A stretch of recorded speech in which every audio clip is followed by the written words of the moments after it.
आप जब प्रातः कालीन उठें तो पहले उठने का नियम लें कि सूर्योदय के 1 घंटा पहले हम उठेंगे। देखो हमारी प्रार्थना मानना। तो इस समय सूर्योदय कई बजे होता है? लगभग हाँ, 6 बजे, 6:30 बजे कर दें। छः। आप 5 बजे उठ जाइए और उठ करके सबसे पहला कार्य कीजिए, पृथ्वी के चरण स्पर्श कीजिए, भूमि के चरण स्पर्श कीजिए। और फिर आप जिस आसन पर बैठे हैं, देखो ध्यान से हमारी तरफ सुनना, जिस आसन पे बैठे हैं, जिस पे शयन किए थे, जिस सैया पर सोए थे, पृथ्वी को प्रणाम करने के बाद उसी सैया में 5 मिनट केवल बैठ जाइए और 5 मिनट बैठकर 5 संतों का नाम ले लीजिए। जैसे हम लोग श्री स्वामी हरिदास जी की जय, हरिवंश महाप्रभु की जय, हरिराम व्यास जी की जय, नागरीदास जी की जय, श्री ध्रुवदास जी की जय। पांच पांच संतों के नाम याद कर लीजिए।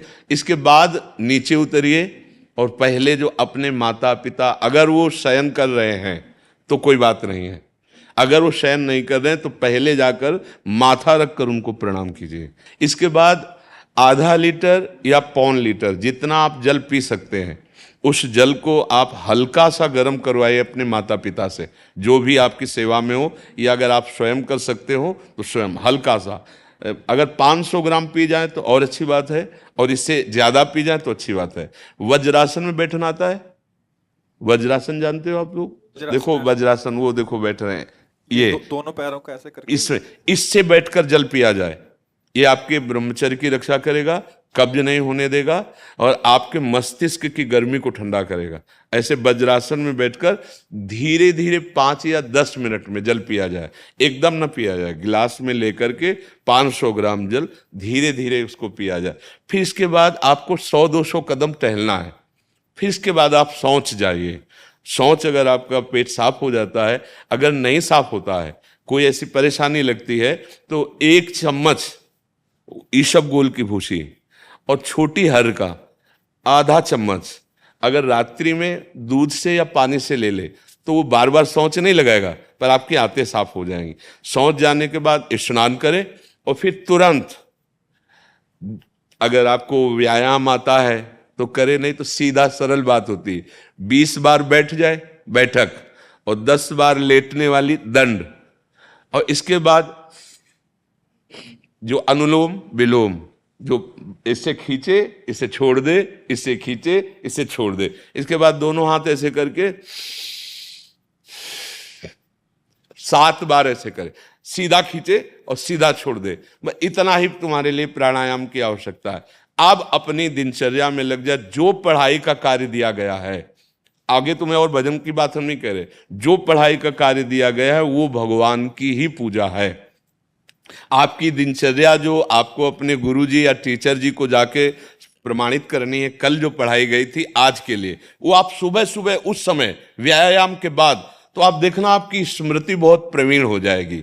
अच्छा, ये आपकी प्रातःकालीन दिनचर्या है। जब आप अपने गुरुदेव के पास स्कूल जाएं, तो हमें आजकल का तो अब पता नहीं, पर हम लोग जब जाते थे तो अपने गुरुजी को प्रणाम करते थे। तो जो स्कूल में आपको पढ़ाई पढ़ा रहे हैं वो तो बात है, अब आपको जो हम खास बात बताना चाहते हैं वो कि देखो अभी छोटे छोटे बच्चे हो, बच्चों में कुछ बच्चे ऐसे गंदे बच्चे होते हैं जिनके गंदी बातें दिमाग में आ जाती हैं और गंदी बातें वो करने लगते हैं आचरण में। आप लोग इतना तो जानते ही होंगे कि गंदी बातें किसे कहते हैं।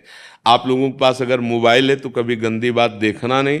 कोई भी बच्चा अगर गंदी बात दिखाए तो अपने टीचर से या अपने माता पिता से जाके शिकायत करनी चाहिए, वो बहुत हानिकारक होती है। कभी कोई भी गंदी बात अपने द्वारा नहीं होनी चाहिए। अभी आप नवीन जीवन धारण किए हुए हैं, आप भगवान की प्राप्ति, देश की भक्ति और बहुत अच्छे अच्छे पदों में जा सकते हैं। अच्छे पवित्र आचरण और पवित्र संस्कार। ब्रह्मचर्य के लिए गंदे बच्चों का संग त्याग करना, गंदी कोई ऐसी हरकत सिखावें या बात सिखावें तो उसको सुन करके छुपा नहीं लेना, तुरंत अपने टीचर से बताना या अपने माता पिता से बताना, और ऐसे बच्चे का कभी संग नहीं करना। और रात्रि के सोते समय ये जरूर ध्यान देने वाली विशेष बात है। रात्रि के सोते समय जो भगवान का नाम प्रिय, जैसे इन लोगों ने आप लोगों को बताया राधा वल्लभ श्री, तो सोते समय बस प्रार्थना करो कि हे प्रभु आज दिन हमारा जो भी गलती हुई हो वो हमको आप प्रार्थना करते हैं कि आप हमें समझाओ क्या हमसे गलती हुई। अगर पूरी दिनचर्या में ऐसा लग रहा है हमसे कोई गलती नहीं, तो भगवान सुबह से अभी तक हम सोने जो जा रहे हैं ये पूरा समय आपको समर्पित। आप देखना इसका फल देखना, एक तपस्वी की तपस्या का जो फल होता है ना उसका ये फल मिलेगा। और सोते समय बस राधा वल्लभ श्री हरिवंश, राधा वल्लभ श्री हरिवंश, इधर उधर ना सोचते हुए, ना मोबाइल देखते हुए, ना कोई गंदी बात मन में, और चुपचाप सो जाइए। और जब फिर सुबह उठे तो फिर ऐसी दिनचर्या। और पढ़ाई इस समय तुम्हारा भजन है।